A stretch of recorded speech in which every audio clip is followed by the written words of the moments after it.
செங்கல்ல இருந்து சுண்ணாம்பு வரைக்கும் கஸ்டமருக்கு நாம தானே கேரண்டி. கான்ட்ராக்டர் குமார் மாதிரி ஆளுங்களுக்கு தான் ஜிபிஆரின் டிஎம்டி கம்பிகள்.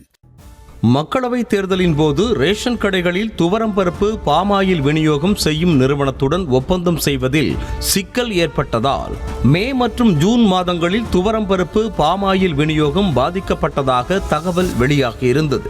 இது தொடர்பாக தனது கண்டனத்தை எக்ஸ் பக்கத்தில் பதிவிட்டிருக்கும் எதிர்க்கட்சித் தலைவர் எடப்பாடி பழனிசாமி, ரேஷன் கடைகளில் பொருட்களுக்கு தட்டுப்பாடு ஏற்படும் அளவிற்கு நிர்வாக சீர்கேடு நிலவுவதாக குற்றம் சாட்டினார்.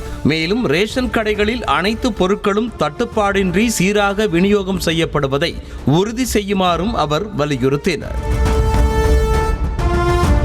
இதேபோல பாஜக மாநில தலைவர் அண்ணாமலை வெளியிட்டிருக்கும் அறிக்கையில் பிப்ரவரி மாதமே 60,000 டன் துவரம் பருப்பு மற்றும் 6 கோடி லிட்டர் பாமாயில் கொள்முதல் செய்ய வாணிப கழகம் மூலம் டெண்டர் கோரியிருந்தது என்ன ஆனது என கேள்வி எழுப்பியிருக்கிறார்.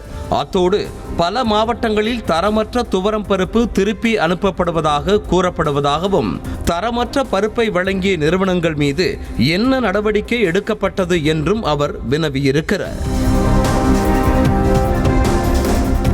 இந்த நிலையில் இது தொடர்பாக விளக்கமளித்திருக்கும் உணவுத்துறை அமைச்சர் சக்கரபாணி, மக்களவை தேர்தல் சமயத்தில் தேர்தல் ஆணையத்திடம் உரிய அனுமதியை பெற்று துவரம் பருப்பு மற்றும் பாமாயில் கொள்முதலுக்கு டெண்டர் கோரப்பட்டு உடனடியாக ஒப்பந்தத்தை இறுதி செய்ததாக தெரிவித்திருக்கிறார்.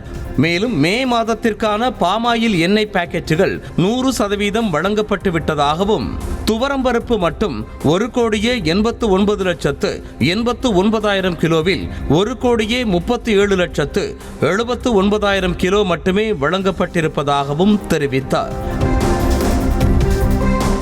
இதேபோல ஜூன் மாதத்தை பொறுத்தவரையில் 78,44,160 பாமாயில் பாக்கெட்டுகள் அனுப்பி வைக்கப்பட்டிருப்பதாகவும் 40,16,000 கிலோ துவரம் பருப்பு வழங்கப்பட்டிருப்பதாகவும் அமைச்சர் சக்கரபாணி தெரிவித்திருக்கிறார். மீதமுள்ள பொருட்களை வழங்கும் பணிகள் விரைவுபடுத்தப்பட்டிருப்பதாக கூறியிருக்கும் அவர், மே மாதத்திற்கான துவரம் பருப்பு பாமாயிலை பெற்றுக்கொள்ளாதவர்கள் ஜூன் மாதம் பெற்றுக்கொள்ள வழிவகை செய்யப்பட்டுள்ளது என அறிவித்திருக்கிறார். கற்ற கம்பில இருந்து அடிக்கிற ஆணி வரைக்கும் எல்லாம் குவாலிட்டியா இருக்கணும்ல. பிரகாஷ் போன்றவர்களுக்காகவே ஜிபிஆரின் டிஎம்டி கம்பிகள்.